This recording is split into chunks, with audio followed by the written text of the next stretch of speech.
horas de esta tarde aquí en Caracas, grupos de manifestantes protestaron en contra del alza del pasaje.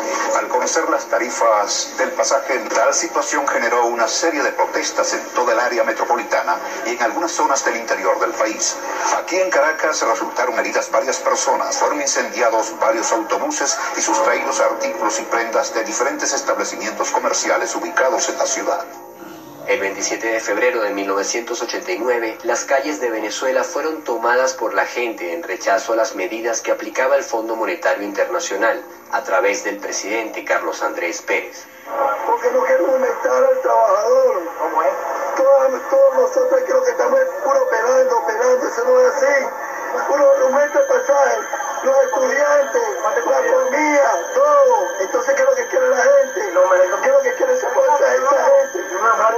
Uno se muere de hambre, no es así. Que bajen todos los precios. Cuando bajen todos los precios, no se queda tranquilo. La violencia continúa en todo el centro de la ciudad, cuando efectivos de la Policía Metropolitana y de Inteligencia, este cuerpo policial, hacen frente a centenares de manifestantes que se encuentran saqueando muchos de los locales que aquí se encuentran. La policía, que ha estado apoyada por el Ejército y por efectivos de la Guardia Nacional, ha tenido que disparar para poder hacer correr a todos los sujetos que se encuentran saqueando muchos de estos establecimientos. Estos sucesos, conocidos como el Caracazo, le quitaron la máscara a la falsa democracia que gobernaba el país.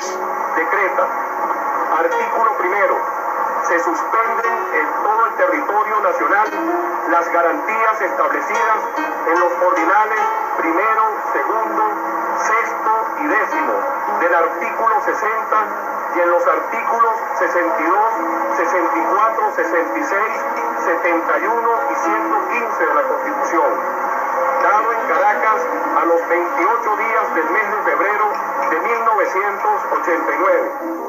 El plan económico que provocó aquellos sucesos siguió en marcha con un objetivo muy claro. Entonces empieza con el ajuste y el consenso de Washington a hablar de privatización.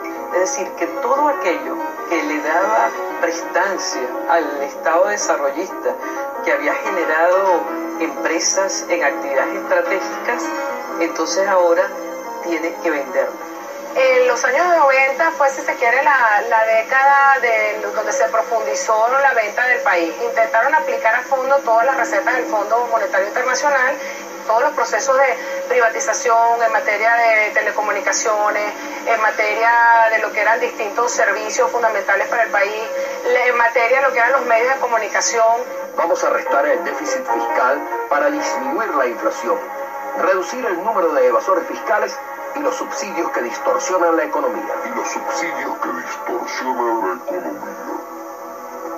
Yo creo que la gente de Venezuela resumía además todo lo que eran las principales banderas para la privatización, que era toda una campaña de debilitar el Estado, de dejarle todo al mercado, de que el Estado, digamos, el Estado era ineficiente, que el Estado no debía jugar un papel fundamental. Vamos a multiplicar las oportunidades de financiamiento en los sectores industrial y agrícola con el apoyo de organismos internacionales para el logro de una Venezuela mejor. Con la Agenda Venezuela, el país fue perdiendo importantes empresas a través de las políticas de privatización en los años 90. La aerolínea estatal Viasa fue una de ellas. Viasa, la línea aérea de Venezuela. Fui tripulante de cabina durante 20 años aquí en nuestra línea aérea bandera Viasa. La Torre Viasa. ¿Cuánto recuerdo guarda para nosotros esta torre? Esta es la Torre Viasa, lo que queda de ella. Tristeza es lo que nos da aquí a nosotros cada vez que venimos aquí. Siempre estamos dándole la vuelta. Este era el cerebro de Viasa. Aquí estaban todas las oficinas. Aquí se controlaba Viasa todas sus operaciones, pasajeros, mantenimiento, las nóminas, todo funcionaba en este edificio. Mucha gente, muchos venezolanos y muchos extranjeros se acuerdan del buen servicio de Viasa. Y esto es lo poco que quedó de esa empresa que fue orgullo nacional.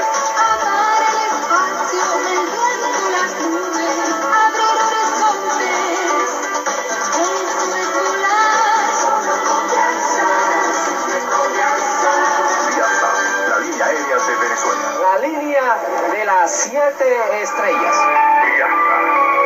Siempre más. Una empresa que era un verdadero orgullo nacional, una empresa que durante 37 años hizo un servicio a la patria encomiable, y de esto no queda sino este edificio, y presumo que lo dejaron porque los ladrillos están pegados con cemento. Lo demás, todo, absolutamente todo, fue víctima de un brutal y burdo saqueo. Cuando se privatizó la empresa, sabíamos que no era para nada bueno. El proceso que se estaba utilizando, el proceso neoliberal, que consistía en privatizar todas las empresas del Estado, a la larga eso nos iba a causar problemas. Y eso tratamos nosotros de evitarlo, pero ¿qué va? Nuestros ruegos, nuestras peticiones no fueron atendidas, porque las instrucciones eran destruir la empresa, sacar los equipos, repotenciar a Iberia y desaparecer a Viasa. Agenda Venezuela. La forma de colocar cada cosa en su lugar. Inclusive en aquella oportunidad hablamos con el señor Teodoro Pekov, que era el presidente del Fondo de Inversiones de Venezuela, y él en una reunión lo que nos dijo fue, bueno, Viasa es una empresa, lo que hay es que meterla en una poseta y tirar la cadenita y bajarla. Agenda Venezuela. La forma de colocar cada cosa en su lugar. En el segundo gobierno de Caldera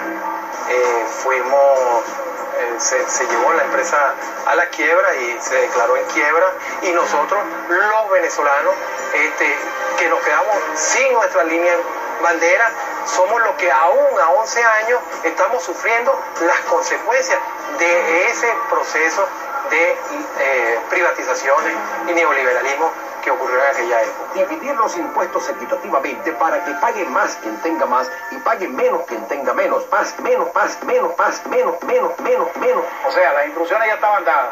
Eran instrucciones que ya se traían los gobiernos de la Cuarta República, de destruir a Viasa, privatizar inclusive la CanTV, lo cual lograron el petróleo de Venezuela. Que eso fuera sido, la venta total del país. En la lista de empresas por privatizar que había dictado Washington figuraba a la cabeza la estatal Petróleos de Venezuela. A partir del año 1993 se comienzan a dar los pasos para entregar la industria a las transnacionales bajo un plan que se llamó Apertura Petrolera. Hoy 14 empresas petroleras extranjeras suscribieron con la Corporación Venezolana de Petróleo, filial de PDVSA, los contratos de asociación para la exploración y explotación de campos petroleros bajo el esquema de ganancias compartidas. Tras un complicado malabarismo técnico de palabras, los impulsores de la apertura petrolera escondían una verdad muy simple: Venezuela perdería su petróleo. No olvidemos que la política de apertura petrolera tenía como propósito fundamental el estrangulamiento de la industria petrolera nacional para provocar su privatización. Son bien conocidas las estrategias: la reducción de las regalías en los contratos petroleros al 1%, la reducción del impuesto sobre la renta a 34%, y las propias proposiciones que habían hecho un presidente de PDVSA, Luis Justi, de que se privatizara un 10, un 15% de las acciones de la industria, con lo cual teóricamente se iba a pagar la deuda pública. Para poder hacer esa acción era necesario modificar los estatutos de PDVSA, porque de acuerdo con tanto la ley de nacionalización como los propios estatutos, la empresa es 100% estatal. Al abrir ya una brecha allí, era la forma para iniciar un proceso de privatización, de vender nuevas y nuevas acciones como cualquier pretexto. El objetivo era la privatización. A través de rondas de negocios se fueron rematando las áreas de explotación. Los pozos se subastaron, los procesos de refinación y las propias refinerías se entregaron al mejor postor. Todas estas cosas van en la dirección de privatizar la actividad, porque al privatizar la actividad estamos nacionalizando la actividad. Más, menos, más, menos, más, menos, menos, menos, menos. Porque al fin y al cabo la nación está constituida por mucho más privados que por los funcionarios y servidores públicos. Con los buenos oficios del director de PDVSA se llegó al extremo de entregar la parte medular de la industria petrolera, su cerebro tecnológico. El control de toda la información fue transferido a una empresa tras la que se movían los hilos de las principales agencias de inteligencia del gobierno estadounidense. Se ha privatizado los servicios de Informática y Telecomunicaciones, con una empresa precisamente cuyo presidente había sido un miembro activo de la CIA. A partir de esa entrega, la industria petrolera podía ser manejada íntegramente desde Washington. Y una industria tan modernizada como esta, pues, funciona en su totalidad. Lo que son las nóminas de personal, pago de empresas, exportaciones, importaciones, etcétera, etcétera. Todo eso está informatizado y centralizado. Bueno, esa función que la venía cumpliendo PDVSA muy bien, se privatizó.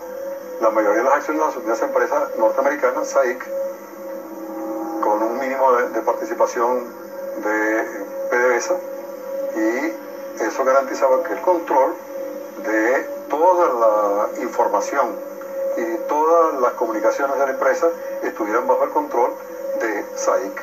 SAIC obviamente opera en el mundo como una empresa, pero realmente no es una empresa, es una institución, una institución que es parte de un aparato de un Estado, que actúa en el mundo como empresa logrando muy jugosos contratos.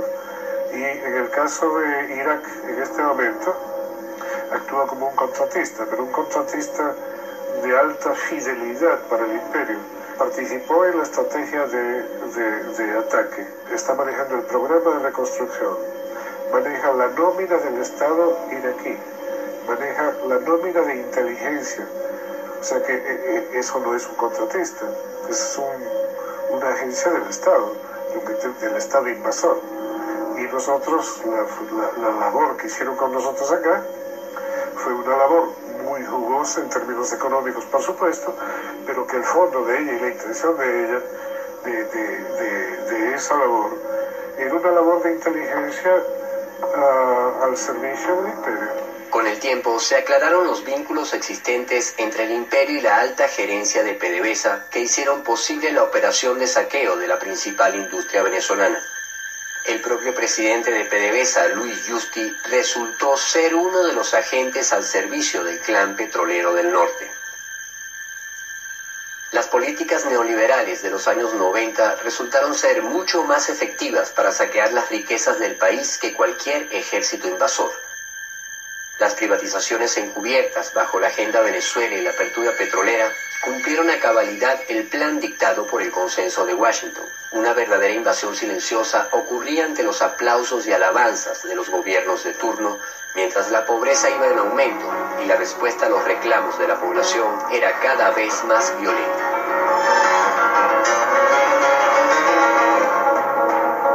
La descomposición social creció como nunca en Venezuela, pero también crecieron las organizaciones populares que luchaban por un cambio de rumbo en el país.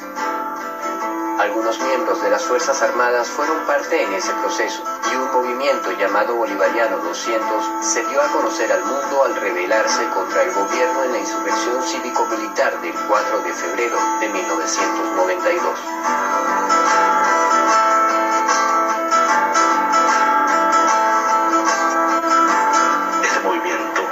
Derribar las estructuras carcomidas y podridas de este sistema que nos ha llevado, que tiene el récord histórico y permanecerá ese récord durante siglos y siglos de haber llevado a un país con grandes recursos humanos y grandes recursos naturales a esta situación catastrófica en la cual estamos viviendo.